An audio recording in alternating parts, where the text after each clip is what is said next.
colony of bacteria increases according to the law of uninhibited growth. Given the fact that we have 10,000 bacteria present initially, and that the bacteria doubles in 5 hours, we're asked to find how many bacteria will be present in 24 hours. Whenever we see the phrase that something is increasing or decreasing according to the law of uninhibited growth, that means that the function that models that growth will be A evaluated at t is equal to A naught times e raised to the kt.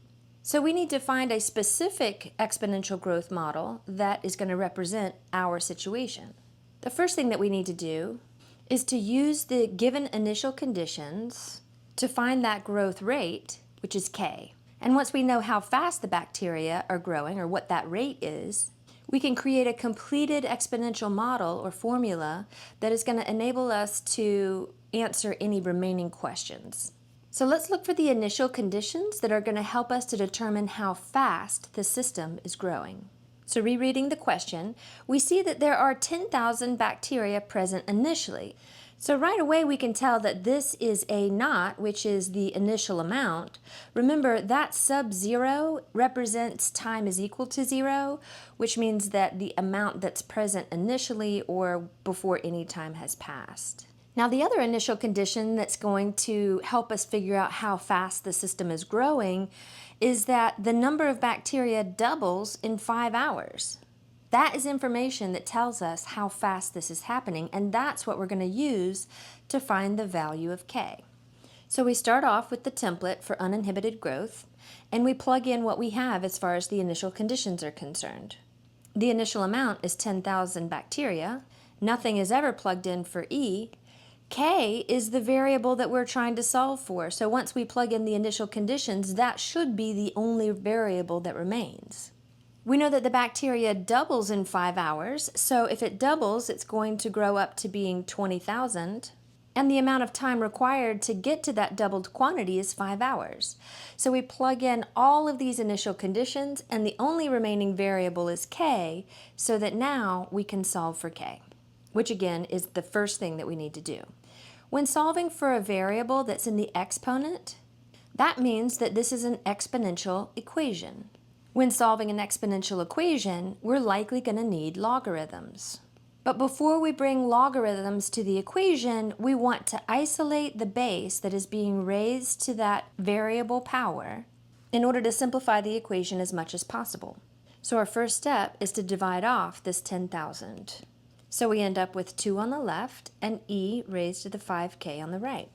So we've isolated that base. Now it's time to bring in logarithms, and again we can do this by either converting to log form or by taking the ln of both sides. In this situation, I'm going to convert to log form. So write down the word log base e of 2 is equal to 5k. That's just rearranging the equation that was in exponential form and writing it in logarithmic form. Of course, log base e is the same thing as the ln, so let's use the ln shorthand notation. So we have ln2, and then we'll just divide both sides by 5 to determine the value of k. So k is equal to the ln of 2 divided by 5. Let's get a decimal approximation for k, which will make it easier to handwrite our next algebraic steps. So we have the ln of 2, close parentheses, and then we'll divide that by 5, and this is our growth rate, k.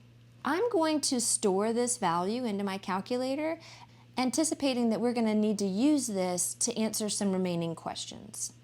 But it is useful for me to have a rounded off decimal when I'm writing down these algebraic steps. This decimal is a little easier to work with in my remaining handwritten steps.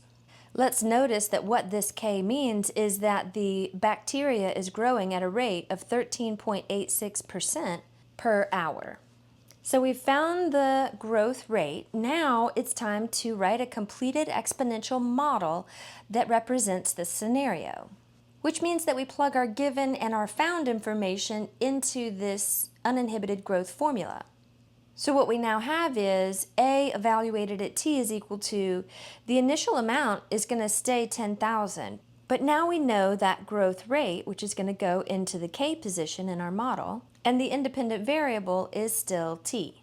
So this is our completed exponential model that has the initial amount and the growth rate. We also have an independent variable of time and a dependent variable that is the amount after that time has passed.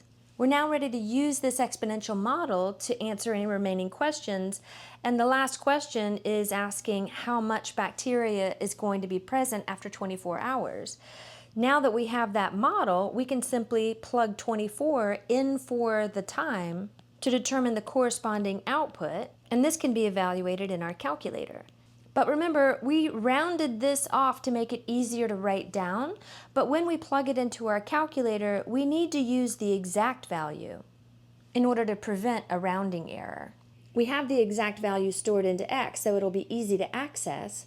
So we have 10,000 times E. E is accessed above the ln button, so we need to use the second and then hit ln to get e raised to the power. We're going to have 24 times the value that we stored into X, so let's just say 24X, which is 24 times that K. We hit enter, and we see that after 24 hours, we're going to have 278,576 bacteria. And let's just round that to the nearest whole number to complete our answer for part A. In part B, we're asked how long it's going to be until there are 500,000 bacteria. So again, we're going to need that completed exponential model with the K that we found in the first step. The question is now, how long is it going to be until there are 500,000 bacteria? Well, 500,000 would be the end amount. So we plug that in for A at T, and then copy the rest of our equation down. And this time we're asked to solve for T, so T is the variable that remains in the equation. Again, the variable that we're trying to solve for is in the exponent of the equation, which means that the equation is exponential, which means that we'll likely need logarithms, and that means that we want to isolate the base that's being raised to that variable power to simplify the equation as much as possible before bringing logarithms into the picture.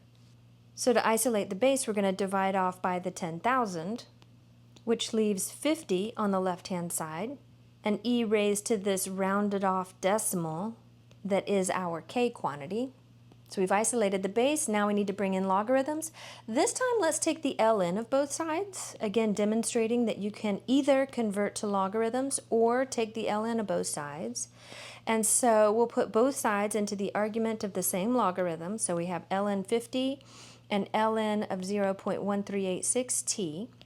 Logarithms come in order to gain access to their properties, so we want that power rule, and we now have ln 50 on the left is equal to this rounded off decimal times t times the ln of e. The ln of e evaluates to being just 1, so this is the ln of 50 is equal to this rounded off decimal times t. But remember, in our calculator we're going to need to use the exact value with all the decimal quantities. So these values cancel out on the right. Let's switch sides and bring the t over to the left. So we have t is equal to the ln of 50 divided by 0.1386. And since we have no idea how much time that is, we need to put it into our calculator to understand the meaning of that number. So again, we have ln 50. Let's close the parens and get a decimal for that numerator. And then we want to divide it by 0.1386, but remember, we want to divide that by the exact value which we stored in X, right? 1386 with all the decimals was stored into X.